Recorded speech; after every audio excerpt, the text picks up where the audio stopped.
Uh, Perfect. hey everybody, my name is Kevin Rose. I'm co-founder and head of community for EOS New York. My background is primarily in communications. I was working for Fortune 500 automotive companies, and I've always been a technology enthusiast. I've been following blockchain for many years, but didn't start to seriously pay attention to the power of the technology until our co-founder, Rick Schlesinger, basically grabbed me by the collar and said, "You need to pay attention." And started to dive in, learning everything I could. The EOS white paper was released, read that 30 times, and said to myself with Rick, where are these block producers that are going to have to convince a global community that they are right for the job? And it was in the recovery room for when my daughter was born that I made the phone call to my co-founder, and we said, okay, we're not going to wait anymore. We can do this. And then we brought on our head of technology, Buddy Deck, also co-founder, and have never looked back or slept since then. That's fantastic. All right. So we're going to try to get David back here, but thanks for the intro. And I did invite David, and hopefully the tech issues are going to be resolved, and he'll do a little intro. So I think the first question that's on people's minds are, this Constitution. We have a current Constitution, and Dan Larimer proposed a second version of the Constitution. Maybe you can explain the differences of the two, and maybe give your opinion about how you see both, whether it's going to be one or the other, or maybe a variation of. Sure. Well, first, I'd like to say that as a block producer who has signed the Reg Producer Agreement, we are beholden to token holder opinion, referendum, and the Constitution. So we will always follow the Constitution, whichever one is active. So it won't matter whether or not we agree with it, because it's not up to us. There's the Constitution that is currently in place is interim, but there's a lot of confusion about whether or not it is binding, or whether or not it was ratified, or whether consent was really given for it to be in place. So before we go into whether or not one Constitution version is better than the other, or the differences, I think it's important to understand the nature of the EOS.io open source software and what actually happened at launch.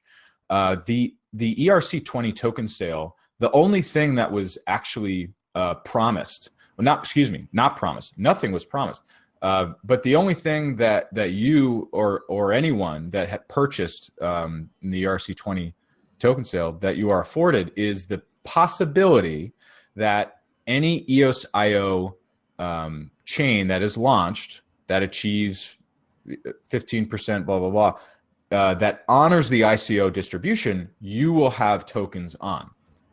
That is it.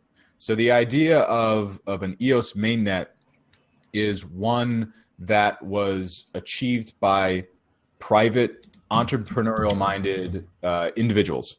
And the Constitution that was chosen may have been written by a number of people. It may have been changed very close to launch. A lot of people doing their very best to achieve as wide of a consensus as possible.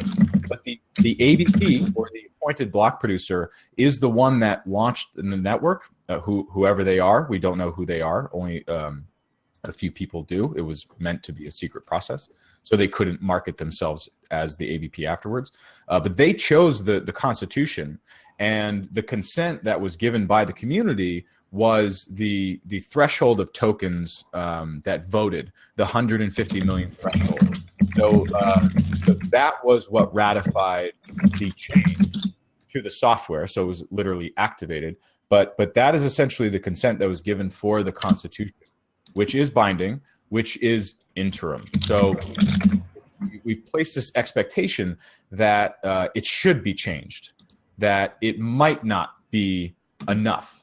And certainly we have our own opinions, and we're going to be releasing, EOS New York is going to be releasing a proposal for a framework for free market dispute resolution on EOS, hopefully by the end of this week, if we ever get a second to finish it. But to to the differences in each of the Constitution, I think it's difficult to summarize that. Maybe if someone has a specific question about one or the other, or if anyone knows where David is, and he can come in and give his opinion as well. But it seems that there are a couple questions that have already been asked, so we can start at the top. Is that all right? Sure.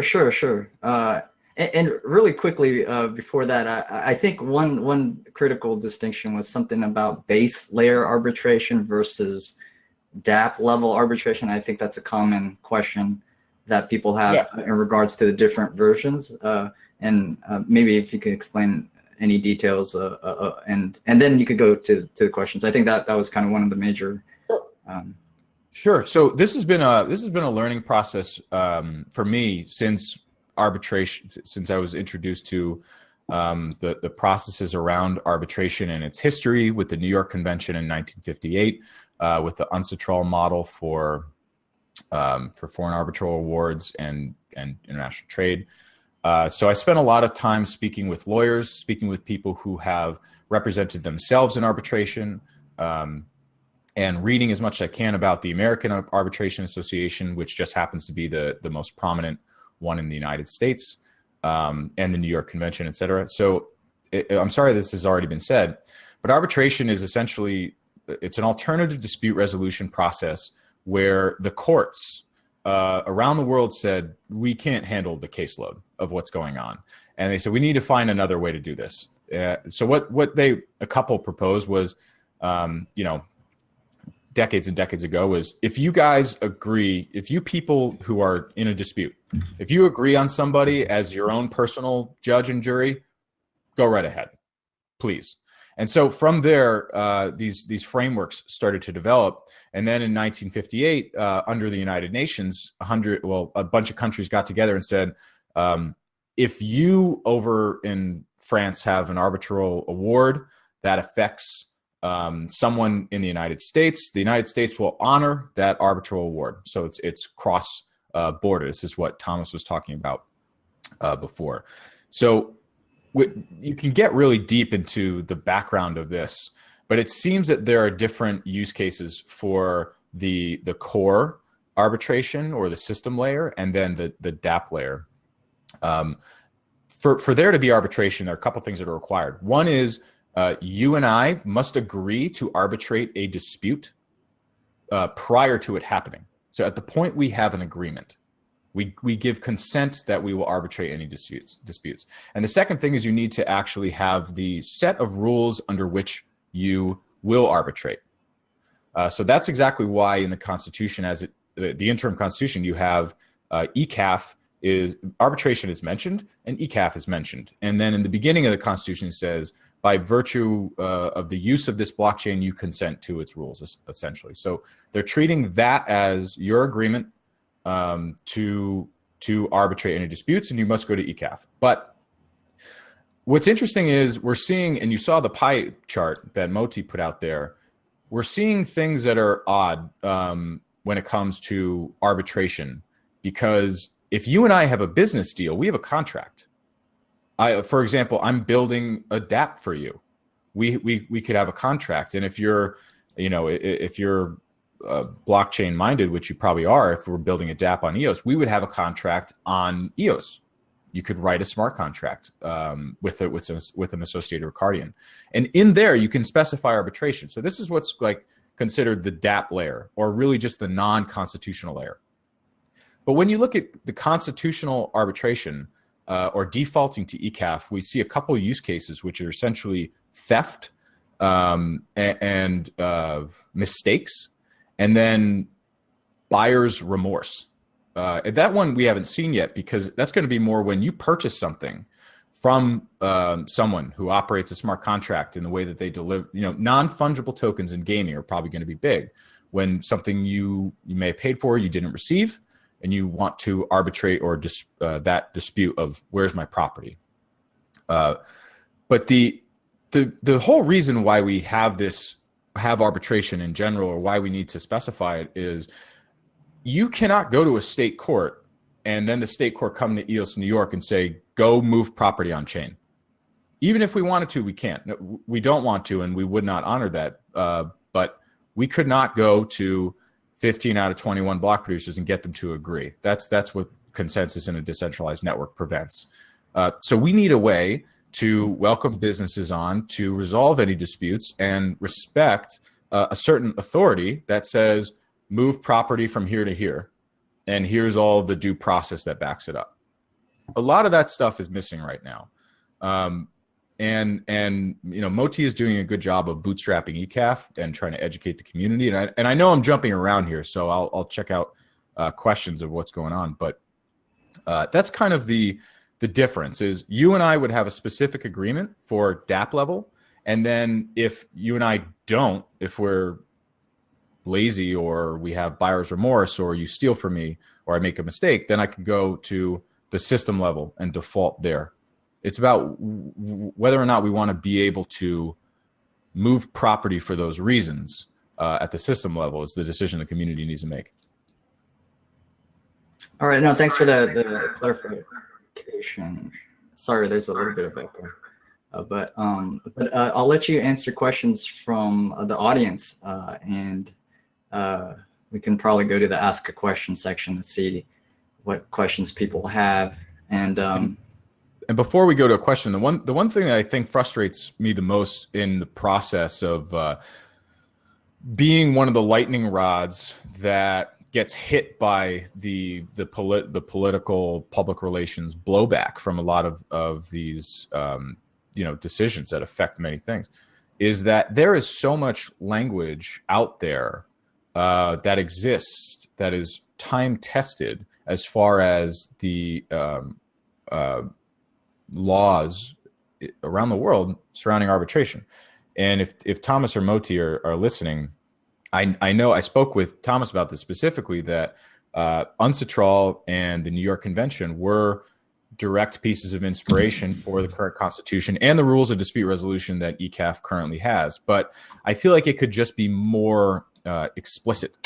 So one of the questions I asked Thomas was, does the Constitution actually say we will honor foreign arbitral awards? Or we also mentioned, is there free market arbitration? Well, is there? If an arbitrator who claims to be an arbitrator sends EOS New York a message to freeze an account, and it does not come from ECAF official, which is the ECAF official EOS account, we're not going to do anything about it. I do not know who that person is. There is no process surrounding it. There is no framework for free market arbitration in EOS right now. And so that's why we're going to propose that, EOS New York. And we're going to put out an RFC, or just request for comment, to get some feedback from the community, essentially introducing 2 new contracts to EOS where you have Reg Forum and Reg Arbitrator. Similar to the Reg Producer Agreement, these will be a list of a code of ethics that the 2 groups agree to. And it also gives us a way to have the EOS blockchain recognize the source of these people, and to introduce identity and accountability, and also allow you as the token holder to be able to find a service and find an arbitrator and find a forum that you choose, should you so choose to do so. And just having these in place, it's not necessarily telling anyone to act or do a certain way, but it's just giving more choice, and it's introducing free market principles to dispute resolution on the blockchain and on EOS. Yeah, no, thanks. Yeah, a lot of stuff to think about, and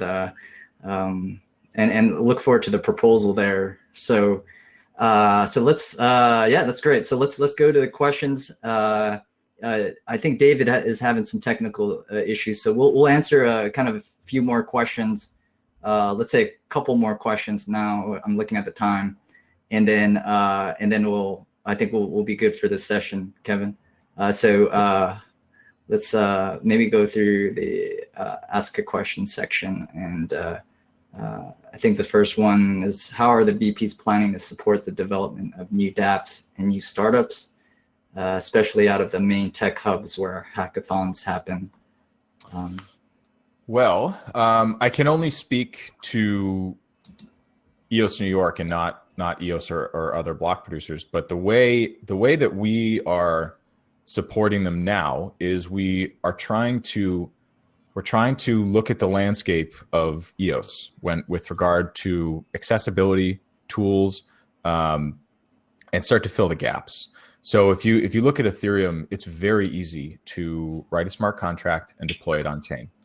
We need more tools like that because EOS is only as valuable as what we build on top of it. And if Marcin is still in the audience, we need to build something so that there's something to arbitrate over as well.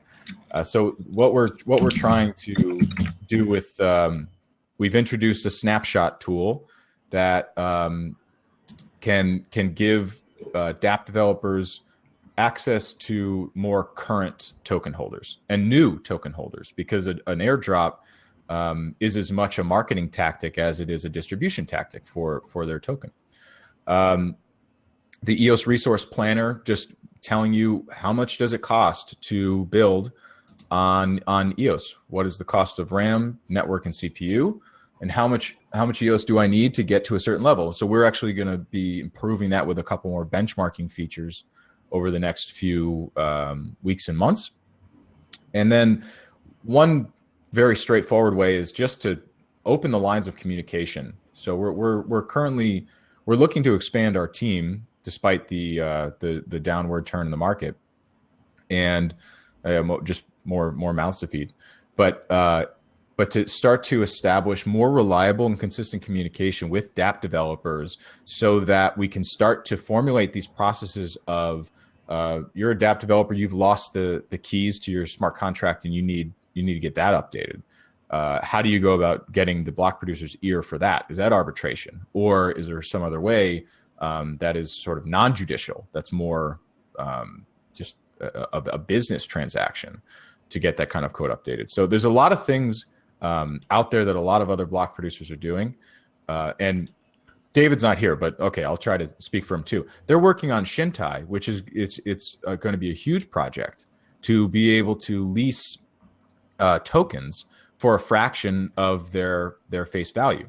So essentially making development or access to network resources far more accessible to the small dApp developer. That's huge. So David, if you're listening, add more and I'll say it in there. But that's going to be a huge project, and we're going to support that project. We've said that since the beginning. So there's a lot that block producers are doing, more than I mentioned. All right, great. And one last question, also on the question and answer, ask a question section, is from Brandon, Happy Money Man. What are the main things all block producers should do for transparency? Well, first it's listen, because this is an interesting dynamic that's happening. So, for EOS New York, we are preparing for what is essentially a public earnings call, except without any financial advice, to go over a high level of exactly what we made, what we spent it on, and what were the accomplishments of that. I think that's what everybody is most concerned about, is that the block producers are receiving funds from essentially from the public good, or the common pool resource that Thomas mentioned with Eleanor Ostrom earlier. And they want to make sure that they're not throwing it all away or, going to Vegas with it. I think but there also needs to be a reasonable expectation of what can be shown with that as well, because there are we still live in a world where there are state governments and that there are financial laws surrounding a lot of this stuff. So we're trying to toe the line between what satisfies community demand for transparency and what exposes us to undue, unnecessary risk. So I'd say that it's finding more about that, finding ways to be transparent without exposing oneself for risk with regard to the finances of BP Pay. All right, that's fantastic, Kevin. Great insights. And if people want to get a hold of you, you have, I'm sure, I know a Telegram channel that people can ask more questions, right, to you Yep. and specifically. Yeah. So Telegram, I'm EOS New York. We're EOS New York chat. EOSNewYork.io is our website. EOS New York on Twitter. EOS New York, et cetera, et cetera, et cetera. And Happy Money Man, for an example of risk, you're going to have to ask our money man, Rick Schlesinger, who's our head of business strategy and operations. And you can come tag him in our EOS New York chat on Telegram. All right, sounds good. Really appreciate it, Kevin. I hope you have a great day, and I'm sure people can, and we'll catch up with you on the Telegram channel. So, thank you very much for having me. all Good right. luck with the rest of the event. All right, thanks. Take care.